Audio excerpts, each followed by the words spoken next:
Hello everyone. किसी भी angiosperm flower का जो मेल रिप्रोडक्टिव ऑर्गन होता है, उस मेल रिप्रोडक्टिव ऑर्गन को हम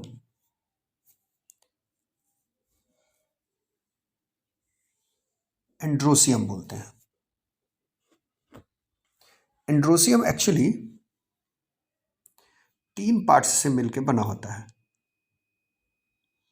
एंथर, फिलामेंट और कनेक्टिव। आपके सामने जो स्ट्रक्चर दिख रहा है, ये स्ट्रक्चर एक स्टामेन का है। स्टामेन यानी कि एंड्रोसियम। इसके 3 पार्ट्स होंगे। पहला होगा आपका एंथर, दूसरा होगा आपका फिलामेंट और तीसरा होगा जो दोनों एंथर को आपस में कनेक्ट कर रहा है। इस कनेक्ट करने वाले को हम बोलेंगे कनेक्टिव।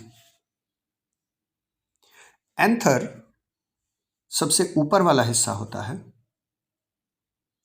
सबसे नीचे वाले हिस्से को, जो नीचे जाकर के थैलामस से जुड़ता है प्लांट के, फ्लावर के, उसको फिलामेंट बोलते हैं।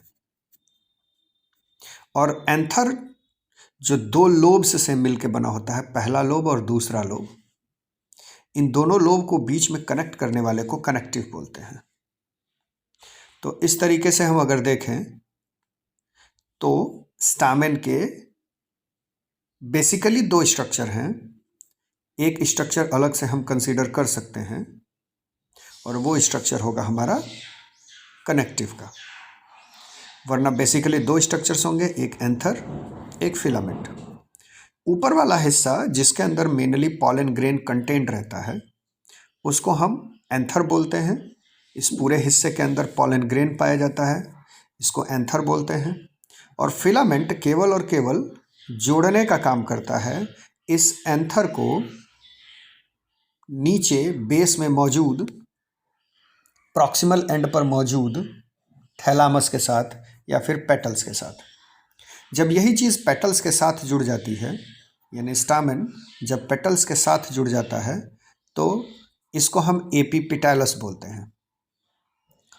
तो फिर से एक बार हम देख लेते हैं कि स्टामेन मेल रिप्रोडक्टिव पार्ट होता है फ्लावर्स का। इसको कंबाइंडली एंड्रोसियम बोलते हैं। स्टामेन के बेसिकली 2 हिस्से हैं, एंथर और फिलामेंट। एक और पाया जाता है जिसको हम कनेक्टिव कहते हैं। ये एंथर को आपस में जोड़ने का काम करता है। 2 लोब होते हैं, इसीलिए इसको बाई लोब्ड कहा जाता है। इसमें जो फिलामेंट है वो लॉन्ग स्लेंडर स्ट्रक्चर होता है, जो नीचे पेटल्स के साथ या फिर थैलामस के साथ जुड़ता है। और ऊपर का जो टर्मिनल एंड होता है जिसके अंदर पॉलन ग्रेन्स पाए जाते हैं, उस स्ट्रक्चर को हम बोलते हैं एंथर। इसके बाद अगर हम इस एंथर को 2 हिस्से में कट करें यहाँ से और ऊपर से ऑब्जर्व करें, तो हम ये पाएंगे कि इसके अंदर आपके सैक स्ट्रक्चर्स पाए जाते हैं, जिसको हम पॉलन सैक बोलते हैं। पॉलन सैक एक्चुअली वो स्ट्रक्चर होता है जिसके अंदर एक्चुअली पॉलन ग्रेन्स पाए जाते हैं। यानी पॉलन ग्रेन्स को कंटेन करने वाले स्ट्रक्चर को पॉलन सैक बोलते हैं।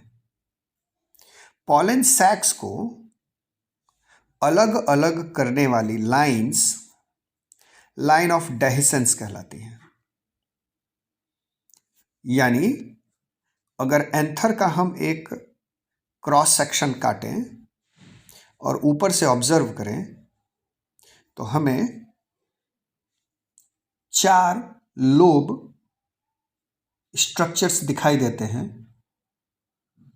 इन 4 लोब्ड स्ट्रक्चर्स को पॉलन सैक कहेंगे। हालांकि अगले सेक्शन में हम पॉलन सैक और माइक्रोस्पोरेंजियम के बीच मेन डिफरेंसेस को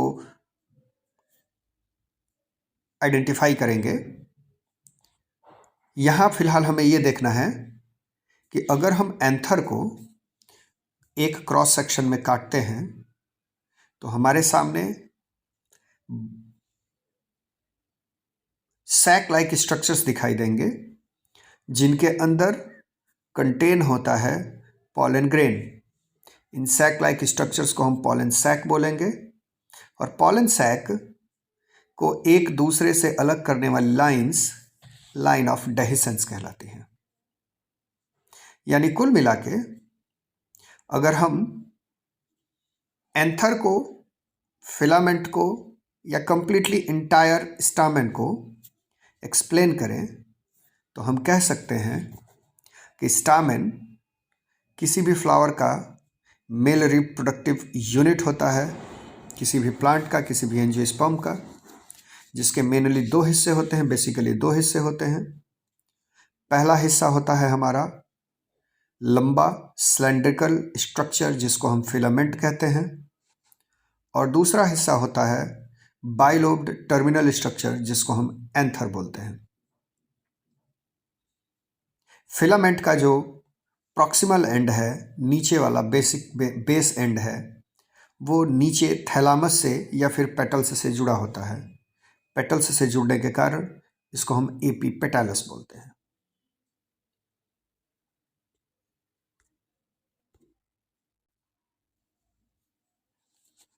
अगला जो हमारा टॉपिक है वो है एंथर का स्ट्रक्चर।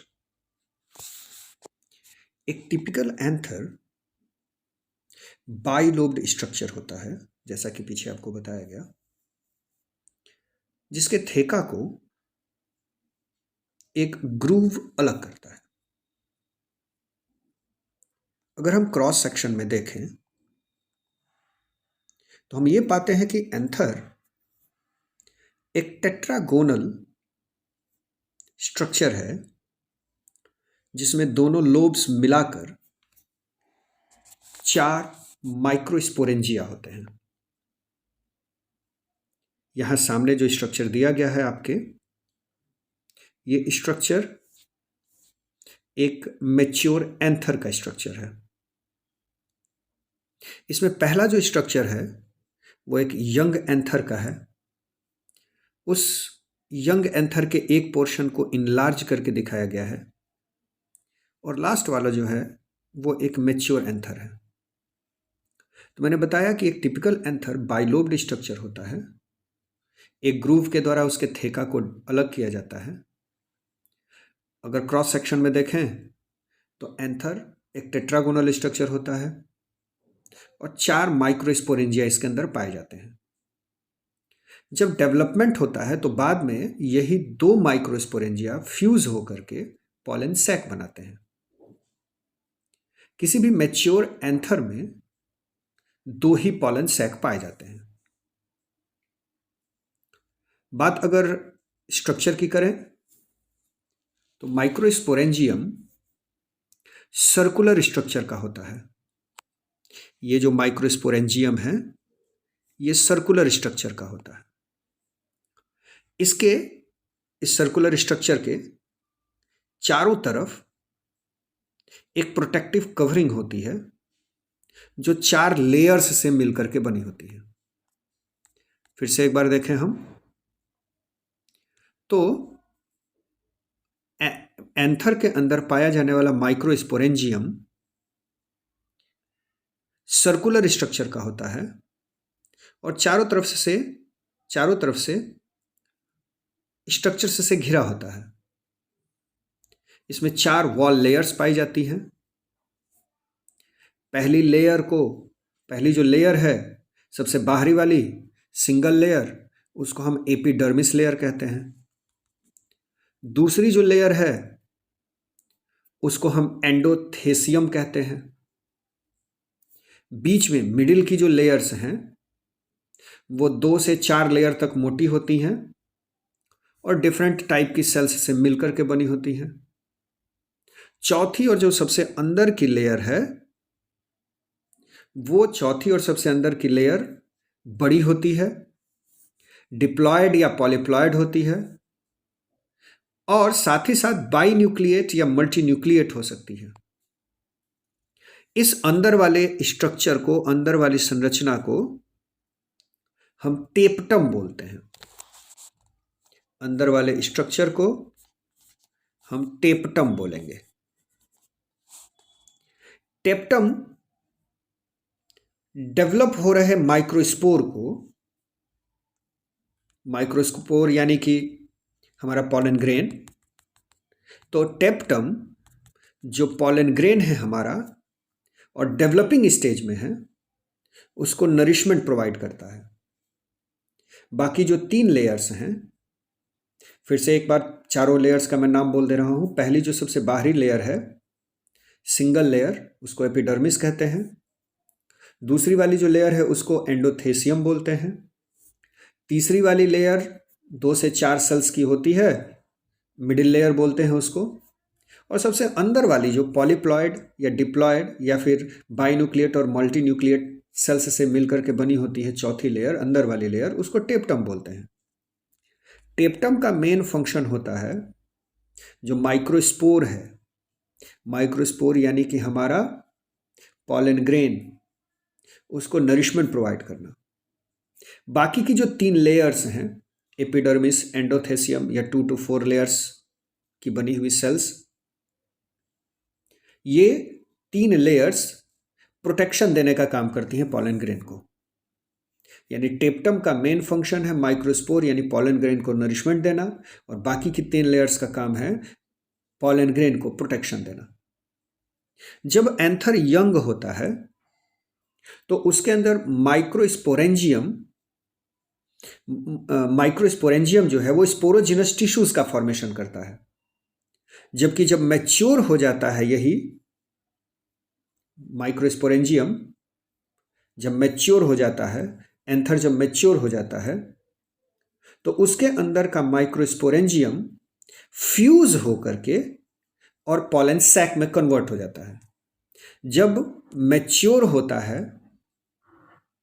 एंथर, तो एक लोब में, ध्यान दीजिएगा, एक लोब के अंदर 2 पाए जाते हैं माइक्रोस्पोरेंजियम और 2 दूसरे वाले लोब के अंदर पाए जाते हैं। लेकिन जब मैच्योरिटी लेवल पर आता है तो ये दोनों एक साथ फ्यूज हो जाते हैं, ये दोनों एक साथ फ्यूज हो जाते हैं। यानी एक लोब के अंदर केवल और केवल एक ही बनता है आपका पॉलन सैक, और दूसरे वाले लोब के अंदर दोनों फ्यूज होकर के एक पॉलन सैक का फॉर्मेशन करते हैं। तो जब इमेच्योर होता है, यंग होता है, तो यंग एंथर के अंदर एक लोब के अंदर 2 माइक्रोस्पोरेंजियम पाए जाते हैं। माइक्रोस्पोरेंजियम एक्चुअली वो स्ट्रक्चर्स है जिनके अंदर हमारा पॉलन ग्रेन डेवलप होता है, पॉलन ग्रेन मैच्योर होता है, डेवलप होकर के बड़ा बनता है। तो एक लोब के अंदर हमारे 2 माइक्रोस्पोरेंजियम होते हैं जब वह अनडेवलप्ड होता है या मैच्योर होता है। लेकिन जैसे ही मैच्योरिटी लेवल पर आता है तो इसके 2 माइक्रोस्पोरेंजियम फ्यूज हो करके और एक पॉलन सैक में कन्वर्ट हो जाता है। इस तरीके से एक मैच्योर एंथर के अंदर केवल 2 पॉलन सैक पाए जाते हैं।